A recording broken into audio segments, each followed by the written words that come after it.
My name is Lauren Mercer. I'm 38 years old, and I need to tell you about the afternoon I sat at my desk at the county medical examiner's office and looked at a question document that had been submitted for handwriting analysis and recognized the handwriting before I had run a single test. I recognized it because I had been looking at it my entire life. It was my sister's.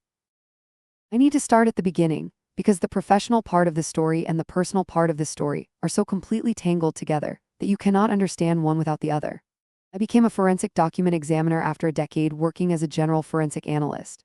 Document examination is a subspecialty, the analysis of handwriting, ink, paper, printing, and alterations in documents to determine authenticity, authorship, or the print.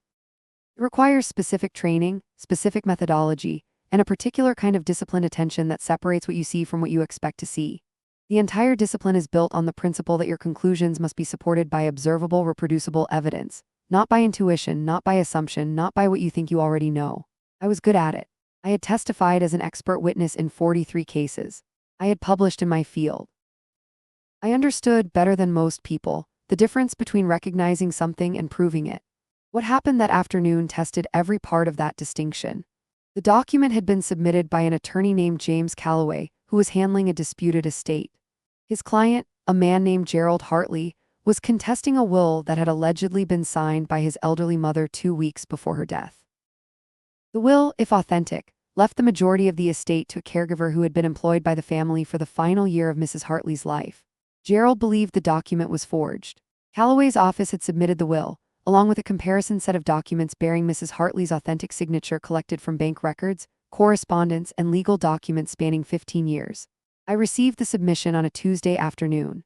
I opened the file. I laid out the question document and the comparison set on my examination table. And I stopped. The question signature, the one purportedly written by Alina Hartley, a 79-year-old woman with documented arthritis in both hands, was wrong in ways I could already see before any magnification or instrumentation. The pen pressure was inconsistent with arthritic tremor patterns. The letter formations had a fluency that didn't match the comparison signatures from the final 2 years of Mrs. Hartley's life, when her handwriting had visibly declined. But it wasn't the question signature that stopped me. It was a notation in the margin of the document. A small handwritten note, a witness attestation, confirming that the signer had appeared to be of sound mind.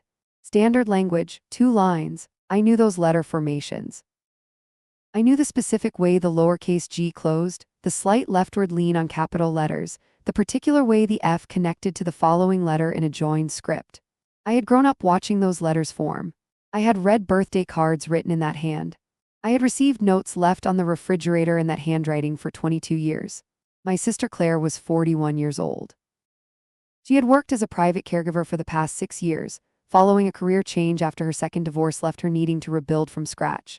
She was good at the work, patient, organized, the kind of person elderly clients trusted quickly.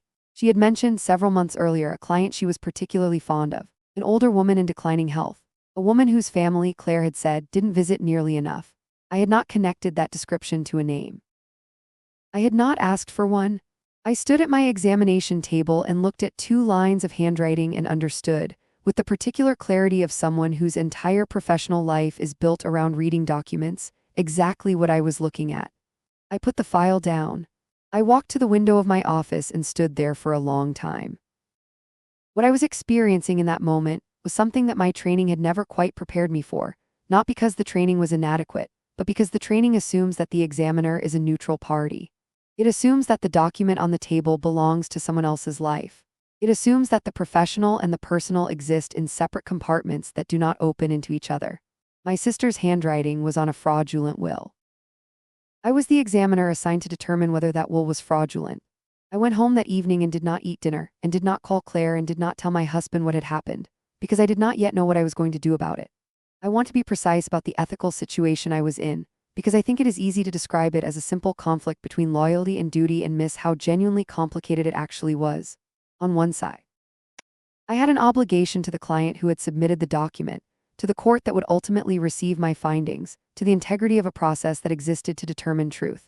If the will was fraudulent, and everything I had seen in those first moments told me it was, then a man stood to lose his inheritance based on a crime. My professional obligation was to analyze the document, report my findings accurately, and let the legal process proceed. On the other side, My findings would almost certainly result in a criminal investigation. A criminal investigation would almost certainly lead to my sister. My sister would almost certainly be charged with fraud, forgery, and potentially elder financial abuse, charges that carried significant prison time. I had not spoken to Claire in 4 months. We had never been particularly close as adults. The age gap between us, 7 years, had meant that by the time I was forming adult relationships, she was still a teenager, and we had never quite closed that distance. But she was my sister. She was the person who had called me crying when her first marriage ended. She was the person whose handwriting I had been reading since she learned to write. I did not sleep that night. In the morning, I called my supervisor, a woman, Patricia Oakes, who had been in forensic document examination for 30 years and who had the particular quality of someone who has seen enough complicated situations to approach new ones without flinching. I told her I had a conflict of interest on a case. I did not tell her the nature of the conflict. I did not need to. The protocol was clear: a conflict of interest required disclosure and reassignment. The case would go to another examiner. My involvement. Oakes asked me, with the careful neutrality of someone who knew how to ask questions, whether the conflict was something that required further disclosure or whether reassignment was sufficient. I sat with that question for a long moment. Reassignment was the minimum. It removed me from the case. It prevented me from producing findings that a defense attorney could later challenge on the basis of bias. It protected the integrity of the analysis. It did not address the fact that I had already seen what I had seen. It did not address the fact that I was sitting on information that was relevant to an ongoing fraud investigation, information that I had not obtained through any channel other than my own professional expertise, applied to a document I had been legitimately assigned to examine. I told Dr. Oakes that I believed further disclosure was warranted. I told her what I had seen. She was very quiet for a moment. Then she asked me if I was certain. I told her I was not prepared to make a formal conclusion without completing the full examination methodology. But I told her that my initial observation, based on 15 years of professional experience, was that the witness attestation on the question document bore characteristics highly consistent with a specific handwriting I had personal familiarity with, and that I had a familial relationship with the individual who. Dr. Oakes told me she needed to involve the county attorney's office. I told her I understood.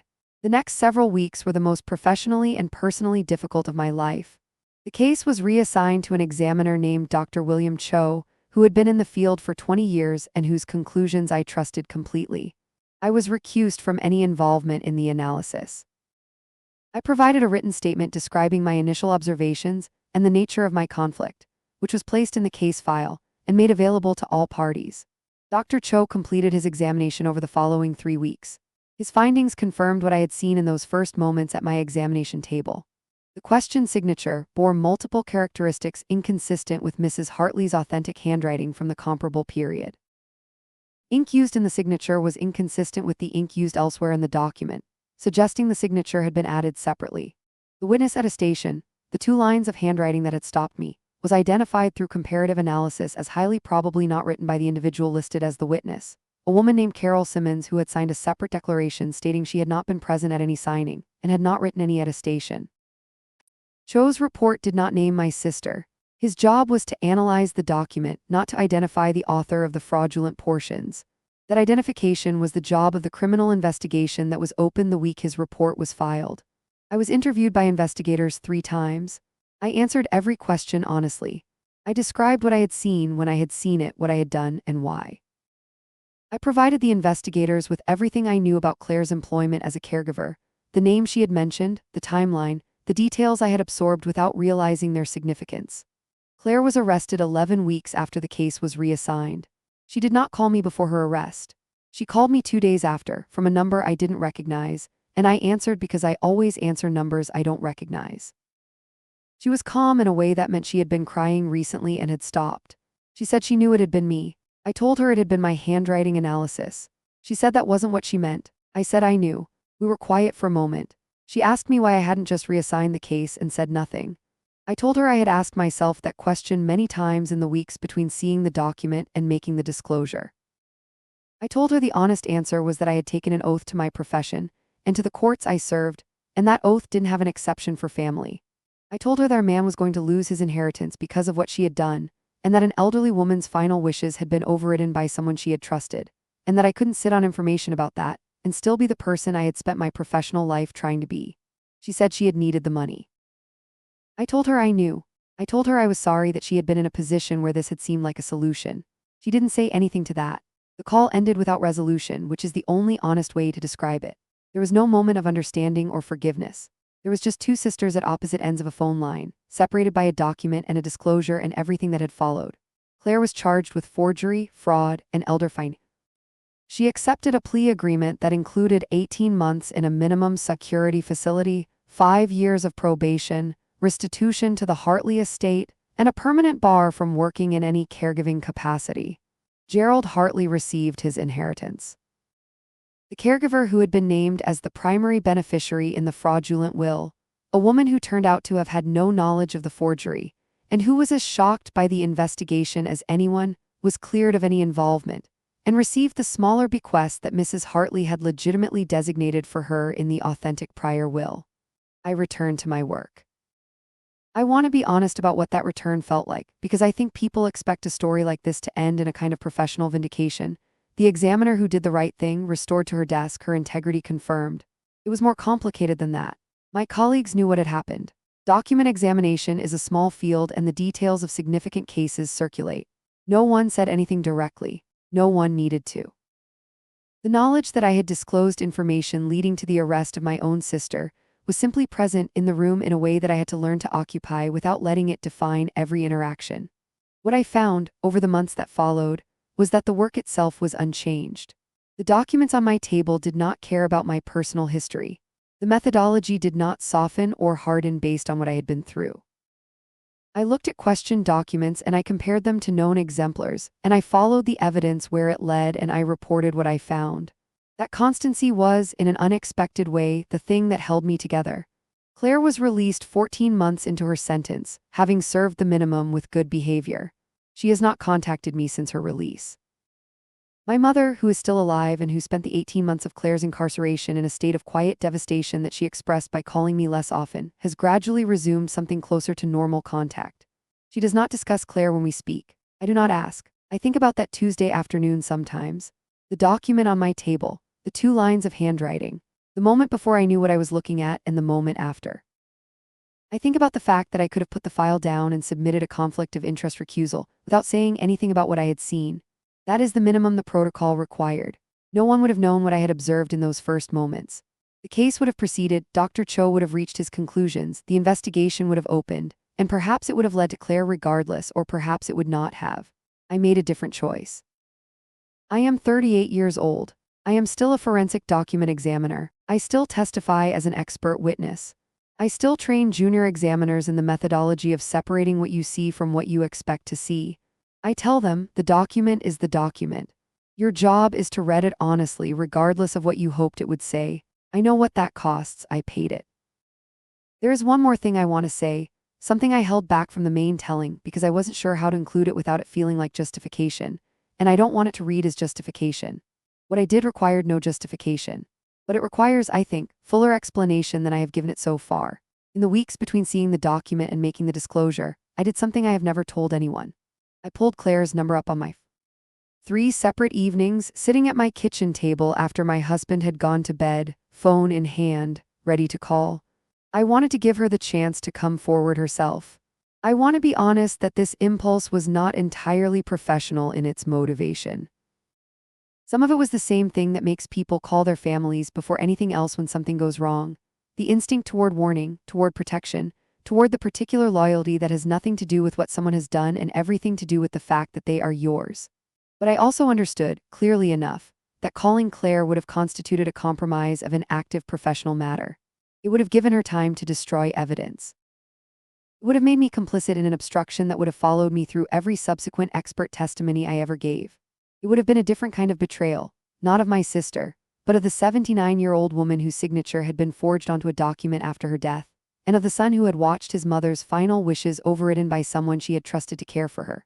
I put the phone down each time. On the 4th evening, I called Dr. Oakes. I have thought many times about what would have happened if Claire had chosen a different profession for me. If I had been an accountant or a teacher or anything other than the specific kind of person who reads documents for a living. She would have submitted that will, and the standard examination would have proceeded, and perhaps Dr. Cho would have reached the same conclusions, the ink inconsistencies, the signature irregularities, without the additional information I had provided about my personal familiarity with the witness attestation's handwriting. Perhaps he would have. Perhaps the investigation would have found its way to Claire through other channels, or perhaps not. I don't know what would have happened if I hadn't been the examiner assigned to that case. I only know what happened because I was. What I know is that Claire chose to forge a document and use her position in an elderly woman's home to do it. She made that choice. Nothing I did created that choice or changed it. I only reported what I found the way I had been trained to do, the way I had done 43 times before in cases that belonged to strangers. The fact that this case belonged, in a way I had not anticipated, to my own family, that does not make the methodology different. It only makes the cost of following it more visible. I am a forensic document examiner. I examine documents, I report what I find. I did my job, and I have had to learn in the months and years since that Tuesday afternoon that doing your job correctly is not the same as doing it easily, and that the difference between those two things is not a flaw in the methodology. It is simply the truth of what some work costs. I knew that going in. I chose the work anyway.